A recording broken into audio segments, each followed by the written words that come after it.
we see in those days, in that days, everyone will invite his neighbor under his vine and under his fig tree.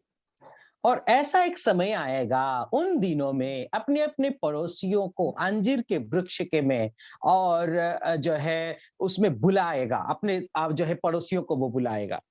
So here we see that Nathaniel was at leisure under the fig tree and he was meditating on something about probably the dream of Jacob.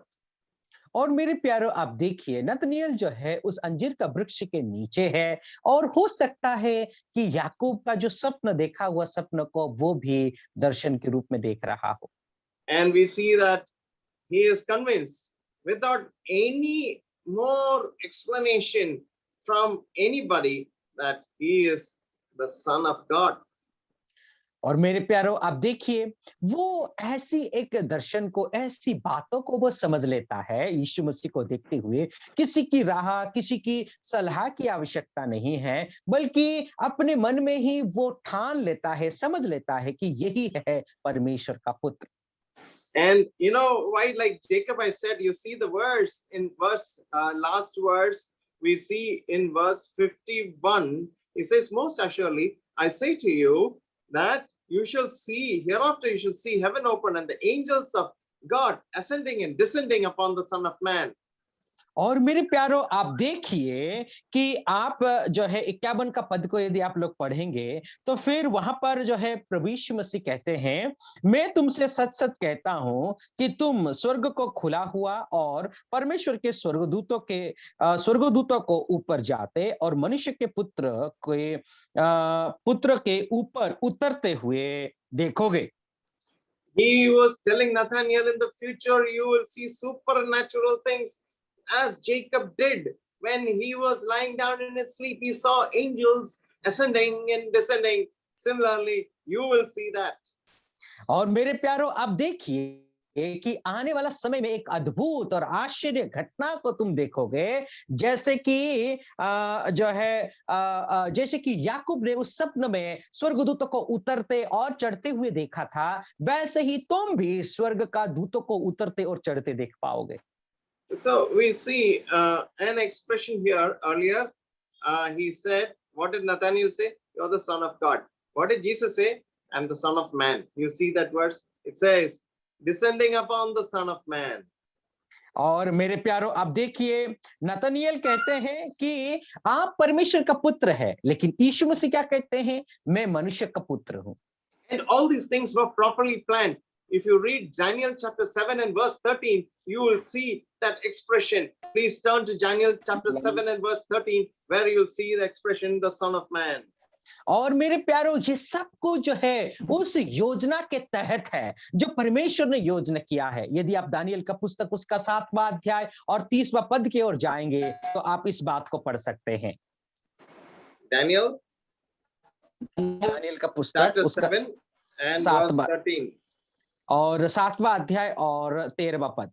मैंने तो रात में स्वप्न में देखा और देखो मनुष्य के संतान सा कोई आकाश के बादलों समेत आ रहा था और वह उस अति प्राचीन के पास पहुंचा और उसको वे उसके समीप लाए। तब उसको ऐसी प्रभुता और महिमा राज्य दिया गया कि देश देश और जाति जाति के लोग और भिन्न भिन्न भाषा बोलने वाले सब के सब अधीन हों और उसकी प्रभुता सदा तक अटल है और उसका राज्य अविनाशी ठहरा। Yeah, here we see an expression, the Son of Man, means that all these things were going to happen. It was seen by Daniel. It was so. और मेरे प्यारो ये सब कुछ घटनाएं होने वाली है और इन घटनाओं का दर्शन जो है दानियल देखा था और यही सब घटनाएं अभी संभव हो रहा है। So in the chapter 1 we learned about the son, his reception. और पहला अध्याय में उस पुत्र की ग्रहण करने के विषय में हम लोगों ने देखा। The establishment of the son's titles and his first disciples. और मेरे प्यारो सबसे पहले अपने जो है जो सिरनाम जो उसके सिरनाम की अस्तित्व स्थापना करते हुए और अपने चेलों को स्थापित करते हुए इस घटना को हम लोग पहला अध्याय में देख सकते हैं। The word, the Son of Man, the Son of God, all these things are established. और हम लोगों ने देखा कि जो वचन है, परमेश्वर का पुत्र, परमेश्वर का और मनुष्य का पुत्र, ये सब जो नाम है, सिरनाम है, ये सब टाइटल की स्थापना करते हुए हमने देखा। Now let us walk across to chapter 2, where we see the establishment of the Son's authority over nature and traditional religion. और मेरे प्यारो, आइए हम लोग दूसरा अध्याय की ओर चलते हैं, जहां पर जो प्रभु यीशु मसीह का जो धर्म है और उसके साथ साथ जो प्रकृति है, उसके ऊपर अपना अधिकार कैसे वे प्रकट करते हैं, उस बातों को हम दूसरा अध्याय में पढ़ सकते हैं। So we see a place which is called Cana, which is a few kilometers from Nazareth, which is northwest of Nazareth. और हम लोग जो है इस यहाँ पर ऐसी एक जगह को देखते हैं, जिस जगह का नाम है कना और नासरी से कुछ मील दूर है। So we see the Word, the Son of God, the Son of Man, is now moving into action. और मेरे प्यारो, जो वचन है परमेश्वर का पुत्र के साथ साथ मनुष्य का जो संतान है, वो अभी कार्य करने में वो आगे बढ़ रहे हैं। John really is engrossed with the Word. और आप देखिए यूहन्ना के जीवन को देखो तो वो वचन के साथ जो है गहराई का रिश्ता में वो जुड़े हुए हैं। In his Gospel, chapter 1:14, he says the Word. और उनकी सुसमाचार में पहला अध्याय 14 पद में भी वो कहते हैं वो वचन। In his epistle, 1 John 1:1, he says, he is the Word of life.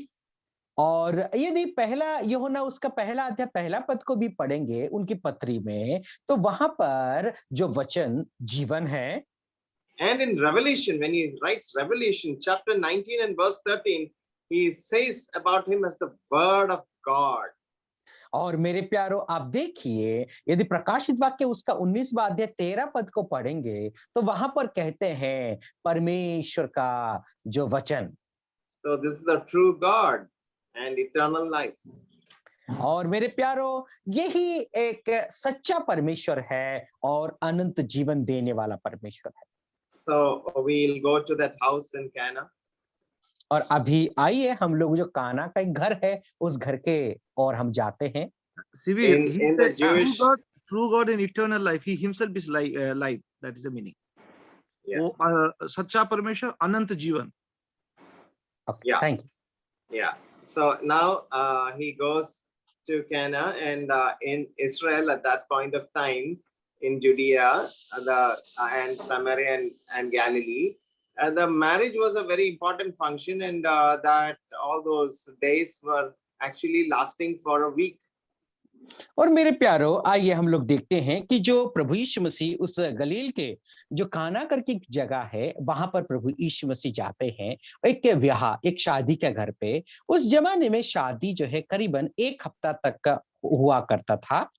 And the Lord Jesus is portrayed in John in different ways, like for example, like a dove, his gentle and tender ministry.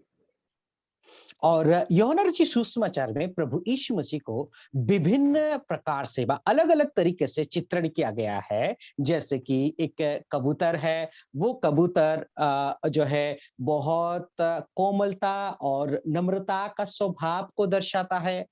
Second is a dew, the refreshing and fruitful ministry. और मेरे प्यारे, दूसरी बात को हम लोग देखते हैं कि ओस होता है। वो ओस क्या है? एक फलदायी सेवा को दर्शाता है। Third is fire, his penetrating power and testing ministry. और तीसरा है जो है आग को दर्शाता है। वो आग क्या है? न प्रभु यीशु मसीह का जो सेवा को, और ऐसी एक सेवा जो बहुत ही गंभीर और महत्वपूर्ण सेवा को दर्शाता है। And the Spirit of God is known by all these names. And another word which is used in John about the Spirit is the water, his life-giving and productive ministry. और ये आत्मा के विषय में देखें तो जो है एक और शब्द को इस्तेमाल किया गया है, वो है पानी, और वो पानी की जीवन देने वाला एक पानी है। Another expression of the Spirit is wind, which is showing his sovereign and irresistible ministry. और एक और जो सेवा जो पवित्र आत्मा को दर्शाया गया है एक हवा के रूप में, वो हवा को जो है कोई नहीं रोक सकता, वैसे ही वो सेवा यीशु मसीह का सेवा को कोई भी नहीं रोक सकते। And finally, we see the oil, which is talking about his sanctifying ministry. And Jesus was filled with the Spirit, and he did all these things with all these expressions of those things which we saw, all the dove, dew, fire, water, wind, and oil. और मेरे प्यारो एक और जो expressions को हम लोग देख सकते हैं वो है तेल। वो तेल के विषय में हम लोग देख सकते हैं। once again you repeat uncle about oil. Yeah, and let's do it two by two, dove and dew. And oil you repeat. No, oil was a sanctifying ministry. और जो है तेल हमें शुद्धता की सेवा को दर्शाता है। So dove and dew. और जो है पहला हम लोग देख सकते हैं उस कबूतर और उसकी जो है कोहरा को हम लोग देख सकते हैं ओस को। Both are DD. और दोनों जो है DD में शुरू होते हैं। Then second two things are fire and water. और दूसरी बात को हम लोग देख सकते हैं जो है आग और पानी। That you can remember, fire and water. And then the third set is wind and oil. और तीसरी जो ग्रुप है वो है हवा और तेल। So the Spirit descended into the Son of God, and then he is now going to Cana as a man who is possessed with the Holy Spirit in full. और मेरे प्यारो वो जो आत्मा है प्रभु यीशु मसीह के जीवन में आते हैं, और उस प्रभु यीशु मसीह जो है पवित्र आत्मा से परिपूर्ण हो करके उस कान्हा में, कान्हा की जो जगह है, गांव है, वहां पर वो सेवा के लिए जाते हैं। Can we read chapter 2 and verse 1? आइए हम लोग दूसरा अध्याय पहला पद को पढ़ लेते हैं। फिर तीसरे दिन गलील के काना में किसी का विवाह था और यीशु की माता भी वहीं थी। आगे। Yeah, that is enough. See, we see two things here. First is the third day there was a marriage in Cana, and where was it? It was in Galilee, and the mother of Jesus was there. और मेरे प्यारो अब देखिए दो बातों को हम लोग यहाँ पर देख सकते हैं। जो ब्याह थी वो तीसरे दिन थी, और वो कहाँ पर, न गलील, वो जो कना है वहां पर ये शादी थी। And Jesus and his disciples were also invited. और यीशु और उनके चेले भी उस शादी में उनको जो है न्योता मिली थी। So we know that this is the first miracle, or John uses the word sign rather than miracle. और मेरे प्यारो आप देखिए यहाँ पर जो है पहली एक ऐसे आश्चर्य कर्म को देखते हैं जो यूहन्ना बताते हैं, और उस आश्चर्य कर्म को यूहन्ना एक चिन्ह के रूप में दर्शाते हैं। So we see Cana was a village which was few miles northwest of Nazareth. और जो है ये कन्हा के विषय में देखें तो उत्तर और पश्चिमी के और जो गलील के पास में ये कना जो है उसकी अस्तित्व है व जगह है। Cana was the home of Nathaniel. और कना नथानिएल का घर था। And it was at Cana that he healed the nobleman's son who was sick at Capernaum, many miles away. We read it in chapter 4 and 46. और चौथा अध्याय 44वां पद में हम लोग देखते हैं इससे कन्हा की जगह में ही कपरनाहुम में जो एक नोबल व्यक्ति व एक अच्छा व्यक्ति था, उस व्यक्ति का बेटा को वो चंगाई करते हैं। And we see that the presence of the Lord at the marriage, and the bride and the bridegroom must have been friends or even related to Mary. और मेरे प्यारो आप देखिए कि वो जो दुल्हा और दुल्हन प्रभु यीशु मसीह का उपस्थिति को महसूस करते हैं और उसके साथ साथ हो सकता है यीशु मसीह का ये लोग रिश्तेदार हो सकते हैं। The presence of the Lord is a true mark, is the mark of a true marriage.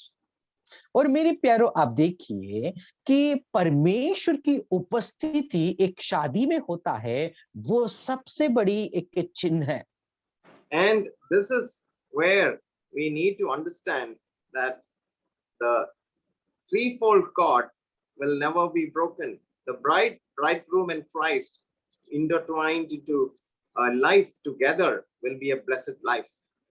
और मेरे प्यारो शादी के जो रिश्ता होता है वो 3 स्तर के होते हैं। वो 3 स्तर यदि होता है तो कभी नहीं टूटता। वो है दुल्हा, दुल्हन और यीशु मसीह।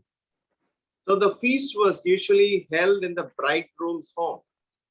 और जो है जो भोज रखा जाता था वो भोज जो है दुल्हा के घर पे उस भोज रखा जाता था। And we see that the mother of Jesus speaking. और हम लोग यहाँ पर देखते हैं कि यीशु मसीह का माँ कुछ बोलती है। There was a crisis.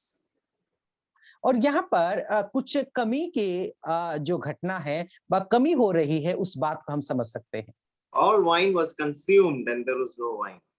और हम लोग यहाँ पर देखते हैं पूरी की पूरी जो दाख रस है जो है वो खत्म हो गई थी और अभी वे लोग उस दाख रस की घटी में हैं।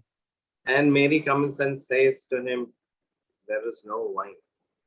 और मरियम आकर के कहती है कि यहाँ पर जो है दाख रस की कमी हो गई है। So we see that there were a lot of conditions, like there was no oil, oil was finished. Then Elijah created that oil to kind of be growing from that vessel. और मेरे प्यारो ऐसे ही बहुत सारे कमियां परमेश्वर की वचन में देख सकते हैं, जैसे कि एलिया उस मटके में तेल नहीं थी, लेकिन ऐसी जो है आश्चर्य कर्म को करते हैं, उसी मटके के अंदर ही तेल बढ़ता जाता है। So this word wine is something Jesus told a parable in Matthew. If you remember that you don't put what the wine, new wine in old bottles. और प्रभु यीशु मसीह इस दाखरस के विषय में जो है एक कहानी व एक दृष्टांत दे करके भी कहा था, तुम जहां पर जो है पुरानी दाखरस यदि रखी गई है वहां पर आप नई दाखरस को कभी नहीं मिलाओगे। Some people always say that, okay, Jesus had a lot of wine, and that day, so we can also have a lot of wine. और कुछ लोग ऐसा कहते हैं कि हाँ, प्रभु यीशु मसीह उस दिन जो है बहुत सारे दाखरस पिए थे, जो है वाइन पिए थे, इसीलिए हमें भी वाइन पी लेनी चाहिए। Paul says to young Timothy, you can have a little wine for your infirmities, for your stomach problem. और देखिए पौलुस जो है तिमोथियुस को कहते हैं, उस जवान तिमोथी को, तुम्हारा जो पेट की गड़बड़ी है उसके लिए थोड़ा सा तुम जो है उस दाखरस को व वाइन को तुम पी लेना करके कहते हैं। The prescription was what a doctor used to give to his patient, and not how much medicine would you drink. You'll go by the dosage of the doctor. और मेरे प्यारो आप देखिए यहाँ पर जो प्रेरित पौलुस जो सलाह देते हैं, जैसे कि एक डॉक्टर अपना जो पर्ची में कुछ प्रिस्क्रिप्शंस को देते हैं, वह लिख करके देते हैं कितना दवाई लेनी चाहिए, उसी तरीके से देते हैं, ना कि तुम जो है उस दवाई प्रिस्क्रिप्शन मिली है और तुम जितना चाहे उतना ले लो, ऐसा नहीं। Before that, let us read Romans 14:21.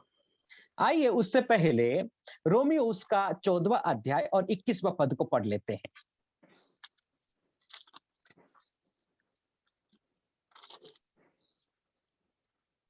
Romans chapter 14 and verse 21. आइए रोमियो उसका 14 अध्याय 21वां पद को पढ़ते हैं।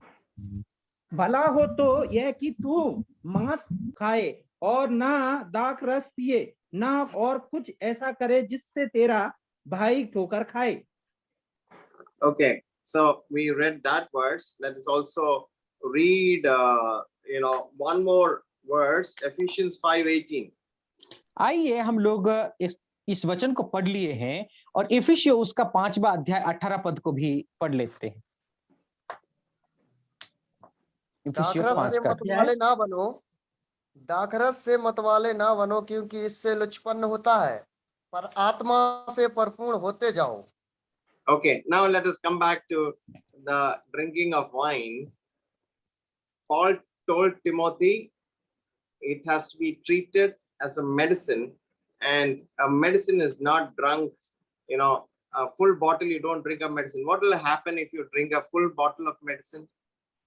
और मेरे प्यारो यहाँ पर देखिए जो जवान तिमोथी को प्रेरित पौलुस क्या कहते हैं कि उस दाखरस को व वाइन को मेडिसिन के तरह लेने के लिए कहते हैं एक ढक्कन। लेकिन यदि उस दवाई को यदि पूरी तरीके से पूरी बोतल ही आप पी जाएंगे तो क्या होगा? So you know what will happen. Try, don't try all these things, because if you drink a bottle of Benadryl, you will get knocked out. और मेरे प्यारो यदि ऐसे ही आप यदि जो खांसी का जो दवाई होती है उसको यदि पूरी तरीके से पूरी बोतल यदि आप पी जाएंगे तो आप सचमुच में बेहोश हो जाएंगे, मर जाएंगे। So when the Lord instituted the breaking of bread first, he described it as the fruit of the wine. और आप देखिए यहाँ पर जो है इस घटना को हम लोग देखते हैं, वो क्या कहते हैं कि एक जो fruit of the wine, Yeah, fruit of the wine, VINE, fruit of the wine. और दाखलता की फल के रूप में वो बताते हैं। So it is something which was not fermented. It was the fruit which was used. The fruit of the wine was used. और मेरे प्यारो आप देखिए ये जो है दारू बा शराब नहीं बना है, उसमें शराबी बा उसमें मातालपन नहीं आएगा। ये जो है दाखरस का बा इस तरीके से बा फल का वो जूस के रूप में बताई गई है। And now let us come to the understanding of what happened in the marriage at Cana. आइए हम लोग उस कन्हा का ब्याह में व शादी में क्या होता है उस बात को देख लेते हैं। So here is a lady Mary coming and telling Jesus there is no wine, and Jesus responds to her. और यहाँ पर जो स्त्री है मरियम, वो आकर के यीशु मसीह को कहती है कि यहाँ पर जो है दाखरस की घटी हो गई है। And then Jesus is appraised of the problem. When you have a problem, you have to appraise the most senior person in the organization.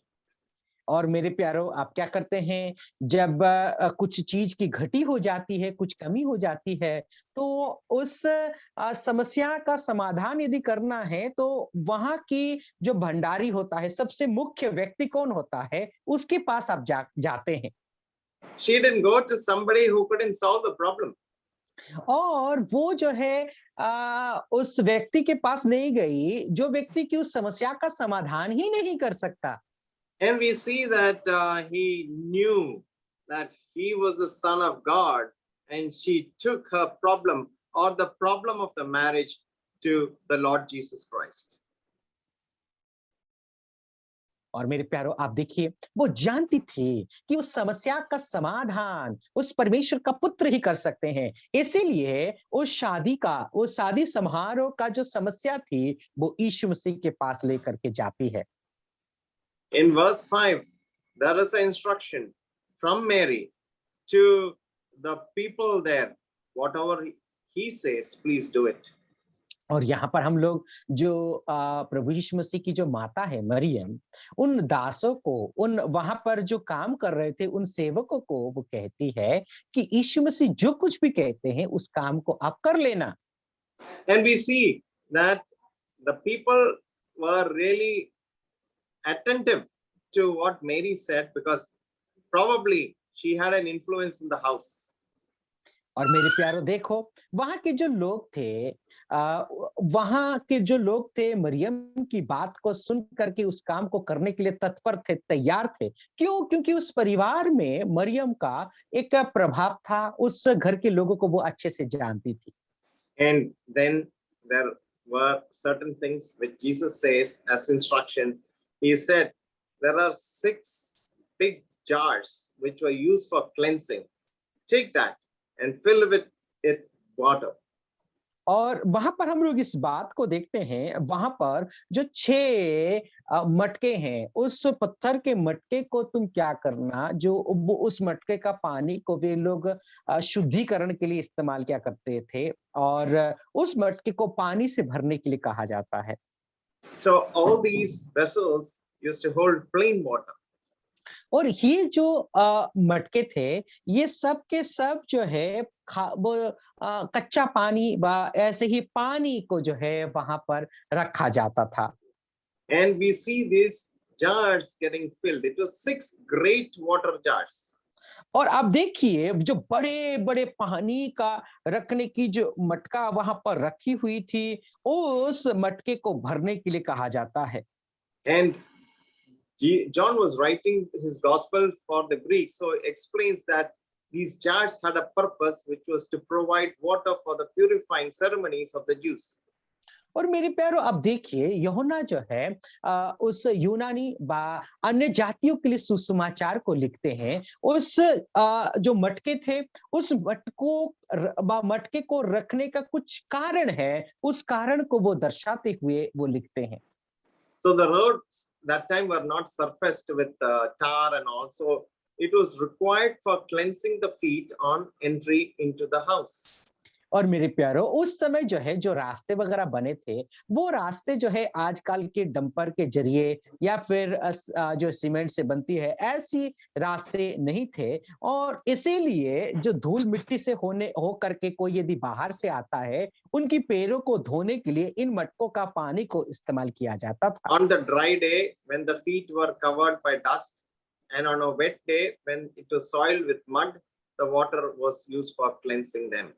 और मेरे प्यारो जो सूखे के दिन में, जो गर्मी का समय या फिर सूखे के दिन में जो चल करके कोई व्यक्ति यदि आता था, उसके पैर जो है मिट्टी और धूल से भर जाता था। इसीलिए इस मटकों का पानी को धोने के लिए इस्तेमाल किया जाता था।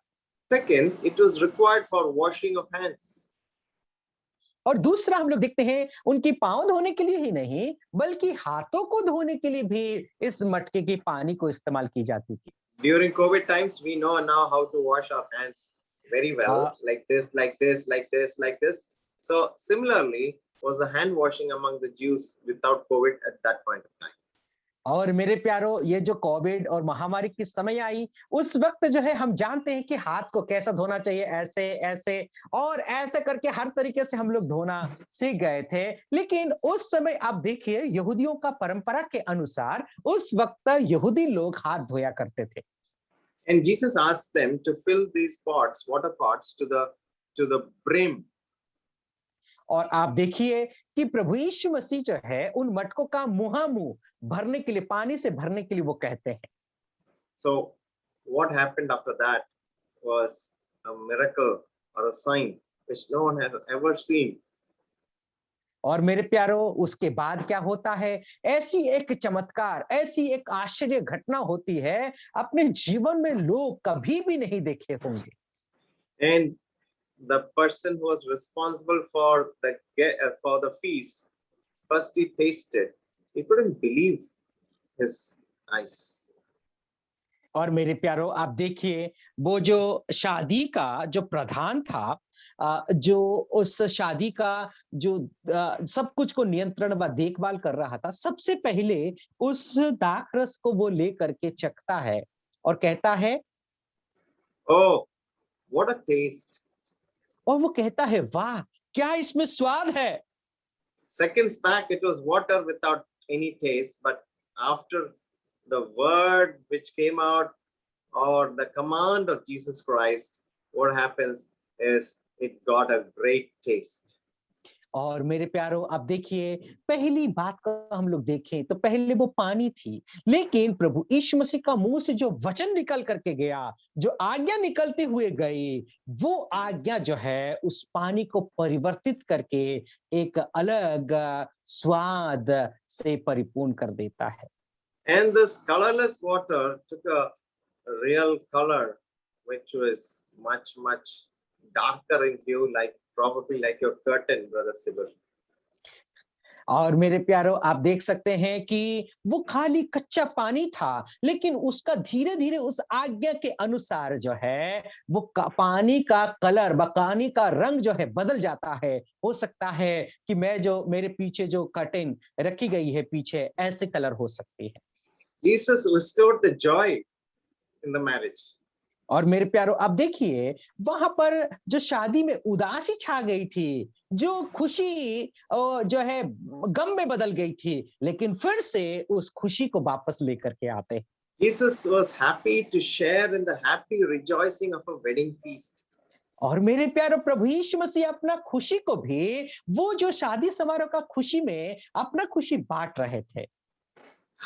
You know, when Lazarus was dead, when he was called out from the grave, you know, he would have been rejoicing and there would have been a lot of rejoicing, not like, like crying and mourning. No, it was rejoicing. And Jesus wants to change the situation from mourning into dancing.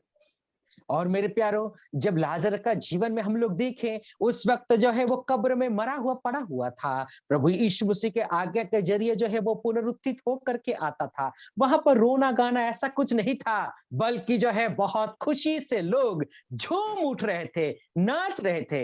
हे मेरे प्यारो, जो दुख और जो है गम में जो लोग भरे हुए हैं, प्रभु यीशु मसीह उनके जीवन में ऐसे खुशियों से वो भर देता है। I would recommend that if you are in the business of winning souls for Christ, you should not be like this faced man, but you should be always smiling. You should be always cheerful, and you should have a happy spirit. Then only people will like to be with you.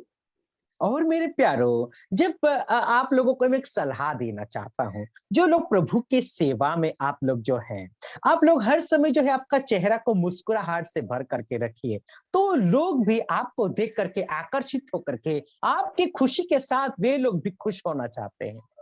So there are many flies which are caught with honey than with vinegar.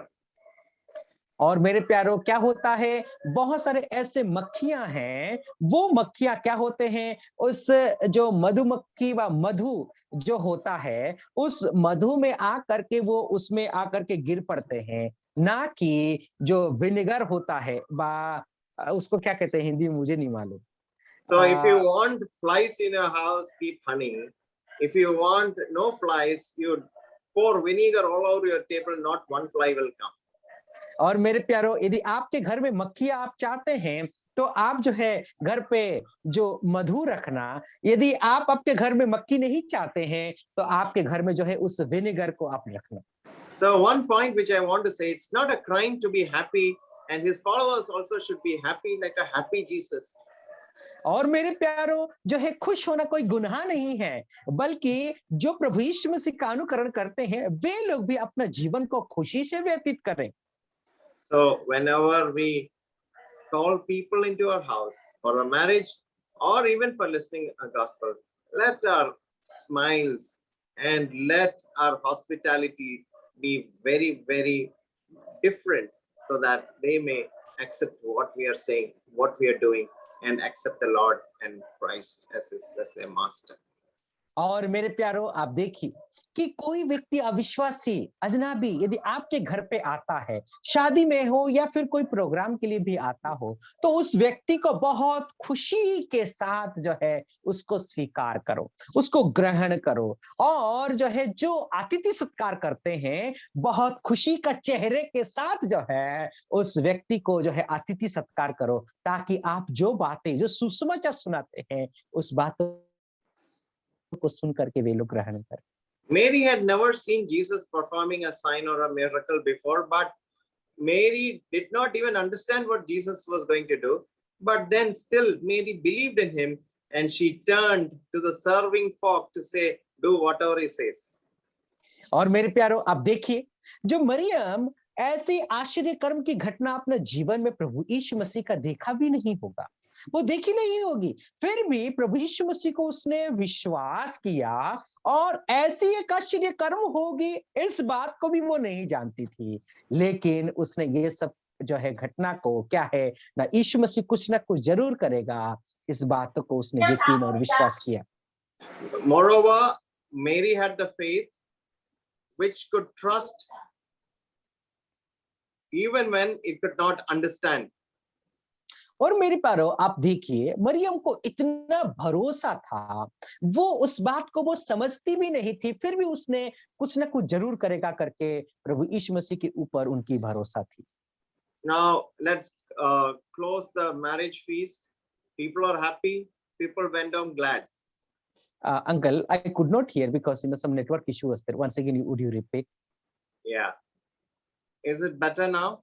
Yes. What I said is that the people left the marriage full of happiness and joy, and the bride and the bridegroom were also joyful, and the village girl was so happy that Jesus was invited into her marriage feast. और मेरे प्यारो आप देखिए कि जो लोग शादी में आए थे वो सब के सब खुश होकर के वो वापस गए, और उसके साथ साथ जो दूल्हा और दुल्हन भी है वो लोग भी खुश हो गए, और जो दुल्हन वो शादी में थी वो भी जो है प्रभु यीशु मसीह को आमंत्रित किया गया है, इस बात को देख करके वो भी खुश हो गए। And I was just multiplying 20 gallons in each water pot, 180 gallons. 180 gallons nobody can drink. It is so much, so that there was enough and more to spare.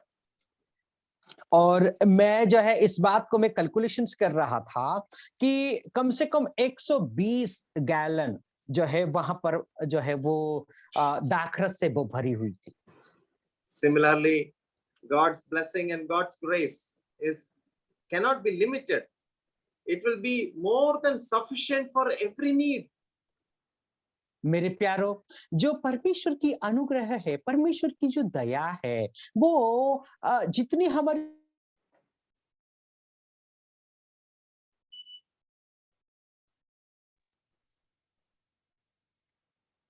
Yeah, so the Greeks also had a lot of stories about their gods and wine. और मेरे प्यारो यहूदी यूनानी लोग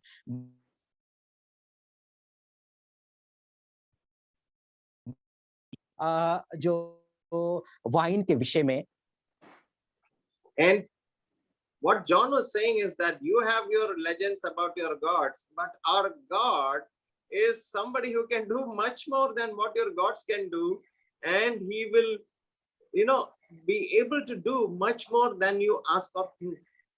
और मेरे प्यारो यूहन्ना इस बात को उससे जो है अन्य जातियों को वो कहते हैं, जो परमेश्वर आपके हैं उससे बढ़ करके हमारे जो परमेश्वर हैं वो कर सकते हैं और करते हैं। So John is saying, if you want new energy, new acceleration, become a follower of Christ. There will become a change in your life and behavior, and you will be turned from water like into wine. और मेरे प्यारो आपके जीवन का जो व्यवहार है, आपका जीवन में जो कुछ भी कमियां हैं, उस प्रभु यीशु मसीह को आप ग्रहण करिए, जैसे कि कच्चा पानी जो है क्या है ना एक दाखरस में परिवर्तित होता है, वैसे ही आपका जीवन भी परिवर्तित हो जाएगा। New taste, new color, new smell. और मेरे प्यारो एक नया जो परिवर्तन को आप लोग देख सकते हैं, नई स्वाद को आप देख सकते हैं, और नई एक खुशबू भी आपके जीवन में आ सकती है। There's a song which says, "Let the beauty of Jesus be seen in me." और ऐसे ही एक गीत है, वो गीत ऐसा है कि जो प्रभु यीशु मसीह की खूबसूरत मेरे जीवन से प्रदर्शित हो। New taste, new smell, and new color will be yours when Jesus transforms your life. और मेरे प्यारो जो है नई स्वाद, नई रंग और नई खुशबू जब प्रभु यीशु मसीह आपके जीवन में आते हैं, ये सब कुछ पारदर्शित होता है। We'll close here now, and we will be coming back on Thursday, God willing. Thank you, brother, for the wonderful translation. Thank you all brothers and sisters who listened to me today. Have a great day, and God bless you all. और बहुत बहुत धन्यवाद, आप लोगों ने ध्यानपूर्वक सुना, and thank you